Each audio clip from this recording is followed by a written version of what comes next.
الحمدللہ رب العالمین والصلاۃ والسلام علی رسول کریم اما بعد۔ ناظرین کرام، میں نے آپ کے سامنے درس حدیث پڑھنے جا رہا ہوں جو اس کی راویہ حضرت عائشہ رضی اللہ تعالیٰ عنہ۔ حضرت عائشہ رضی اللہ تعالیٰ عنہ فرماتی ہے کہ ایک صحابی حسان نامی حارث بن حسان نبی کریم صلی اللہ علیہ وسلم سے دریافت فرماتے ہیں کہ آپ پر وحی نازل ہوتی تھی، اس کی کیا کیفیت ہوتی تھی؟ نبی کریم صلی اللہ علیہ وسلم نے فرمایا، مجھے ایک آواز گھنٹی کے سلسلے میں محسوس ہوتی تھی، اور کیا کبھی فرشتہ میرے پاس انسانی شکل میں آتا تھا اور مجھے وہ یاد کراتا تھا، میں اس کو یاد کر لیتا تھا۔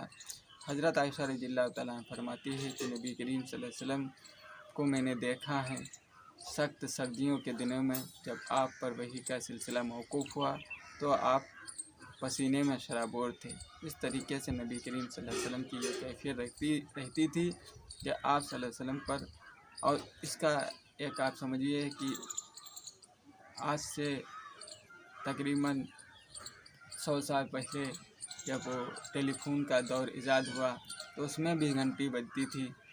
اسی طریقے سے آج کے دور میں جب موبائل ایجاد ہے تو اس میں بھی آپ دیکھیں کہ جب کسی کے کال آتی ہے تو اس طریقے سے آواز آتی ہے۔ تو اسی طریقے سے نبی کریم صلی اللہ علیہ وسلم کی ایک بشارت ہوتی تھی، ایک وحی کی سلسلے کی کیفیت ہوتی تھی۔ اس طریقے سے نبی کریم صلی اللہ علیہ وسلم پر یہ چیز آواز کے شکل میں آتی تھی، اور نبی کریم صلی اللہ علیہ وسلم سمجھ جاتے تھے اس کے میرے اوپر وحی گزر رہی، وحی نازل ہو رہی۔ اس طریقے سے نبی کریم صلی اللہ علیہ وسلم کو آپ دیکھیں، ایک صحابی کہتے ہیں کہ ایک بار نبی کریم صلی اللہ علیہ وسلم کے اوپر وحی نازل ہوئی، اس وقت آپ صلی اللہ علیہ وسلم گھوڑے پر بیٹھے ہوئے تھے اور میں ان کے پیچھے بیٹھا ہوا تھا۔ تو نبی کریم صلی اللہ علیہ وسلم کی جو ایک کیفیت ہوتی ہے جس کی وجہ سے آپ صلی اللہ علیہ وسلم کو تکلیف ہوتی تھی، تو اس گھوڑے پر میں پیچھے بیٹھا ہوا تھا، مجھے محسوس تھا کہ گھوڑے کی ہڈیاں یعنی پیٹھ کی ہڈیاں اب ٹوٹی۔ اس طریقے سے نبی کریم صلی اللہ علیہ وسلم کے اوپر بڑا یہ دشوار گزار کام تھا۔ اور اسی طریقے سے جو بخاری شریف کی تیسری حدیث ہے، جو وحی کے تعلق سے جو دوسری حدیث ہے، اس کی راویہ بھی حضرت عائشہ رضی اللہ تعالیٰ عنہ ہے۔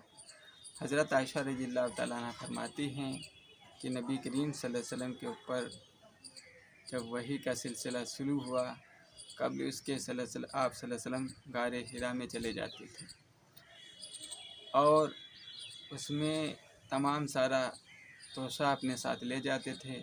جب توشہ ختم ہو جاتا تو آپ صلی اللہ علیہ وسلم گھر تشریف لے آتے حضرت خدیجہ رضی اللہ تعالیٰ عنہ کے پاس، آپ وہیں رہتے تھے۔ اور ایک بار نبی کریم صلی اللہ علیہ وسلم کے اوپر اچانک ایک شخص نمودار ہوا اور آپ صلی اللہ علیہ وسلم سے کہا کہ پڑھو۔ نبی کریم صلی اللہ علیہ وسلم نے کہا، ما انا بقاری، میں پڑھا ہوا نہیں۔ اس نے اپنے سینے سے اس کو لگا کر کھینچا اور پھر کہا، پڑھو۔ نبی کریم صلی اللہ علیہ وسلم نے کہا، میں پڑھا ہوا نہیں ہوں۔ اس طریقے سے پھر تیسری بار اسی طریقے سے نبی کریم صلی اللہ علیہ وسلم کو اپنے سینے پر لگایا اور کہا، پڑھو۔ نبی کریم صلی اللہ علیہ وسلم نے پھر کہا، ما انا بقاری، میں پڑھا ہوا نہیں ہوں۔ اس کے بعد اس شخص جو تھا اس نے کہنا، اقرأ بسم ربک الذی خلق الانسان من علق، اقرأ وربک الاکرم الذی علم بالقلم علم الانسان ما لم۔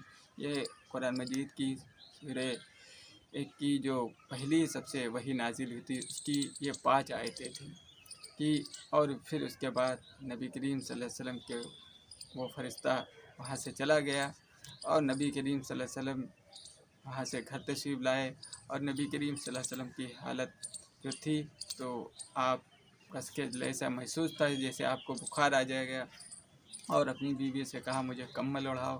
نبی کریم صلی اللہ علیہ وسلم کے اوپر کمبل اوڑھا دیا گیا، اور اس طریقے سے نبی کریم صلی اللہ علیہ وسلم کی جب کچھ دہشت جاتی رہی تو انہوں نے حضرت خدیجہ رضی اللہ تعالیٰ عنہ سے کہا کہ اے خدیجہ، مجھے اپنی جان کا ڈر ہے۔